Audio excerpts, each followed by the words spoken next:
Christians and Muslims disagree about the identity of Jesus. Christians claim that Jesus is the divine Son of God, but the Quran denies this. In Surah 9, verse 30, Allah maintains, the Jews say Ezra is the son of Allah, and the Christians say the Messiah is the son of Allah.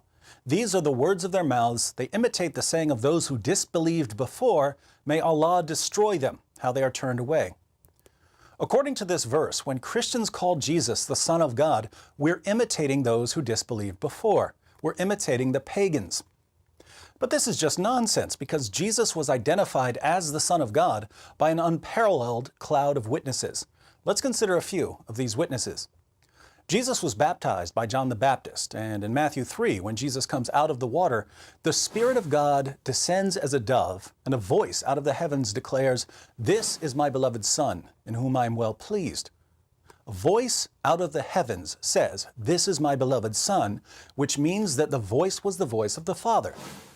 But how do we know whom the Father was talking about? How do we know he wasn't talking about John the Baptist or someone else? Well, the Holy Spirit descended from heaven and landed on Jesus. Notice, the Father and the Holy Spirit together identify Jesus as the Son of God. And Jesus repeatedly identifies himself as the Son of God. At his trial, for instance, in Mark 14, the high priest asks him, "Are you the Christ, the Son of the Blessed One?" Jesus answers, "I am, and you shall see the Son of Man sitting at the right hand of power and coming with the clouds of heaven."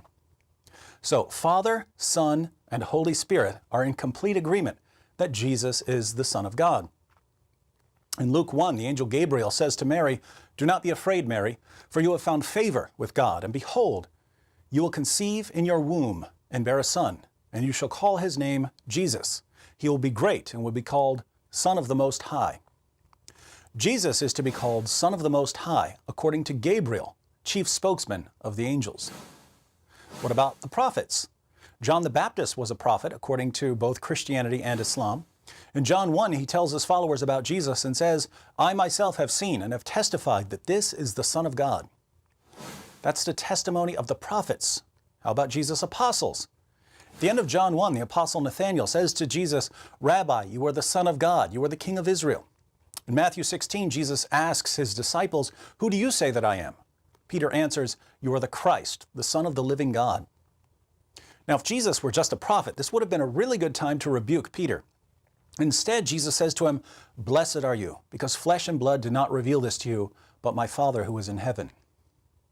In Matthew 14, Jesus walks on water during a storm. After stepping into the boat, the wind stops and the disciples bow down and worship him, crying out, "You are certainly God's Son." But it's not just his male followers who call him the Son of God. In John 11, Lazarus dies, and Martha, the sister of Lazarus, meets Jesus on his way to raise Lazarus from the dead. We read, Jesus said to her, "Your brother will rise again." Martha said to him, "I know that he will rise again in the resurrection on the last day." Jesus said to her, "I am the resurrection and the life. He who believes in me will live, even if he dies, and everyone who lives and believes in me will never die. Do you believe this?"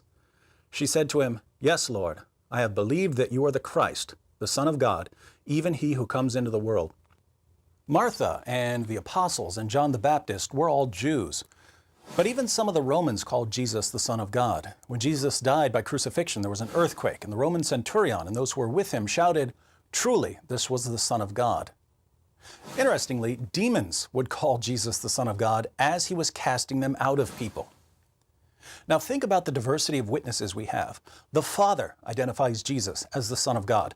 Jesus identifies himself as the Son of God. The Holy Spirit identifies Jesus as the Son of God. The angel Gabriel identifies Jesus as the Son of God. The prophet John the Baptist identifies Jesus as the Son of God. Jesus' apostles identify him as the Son of God. Martha identifies him as the Son of God. The Romans identify him as the Son of God. Demons identify him as the Son of God. Everyone who could possibly identify Jesus as the Son of God identifies him as the Son of God.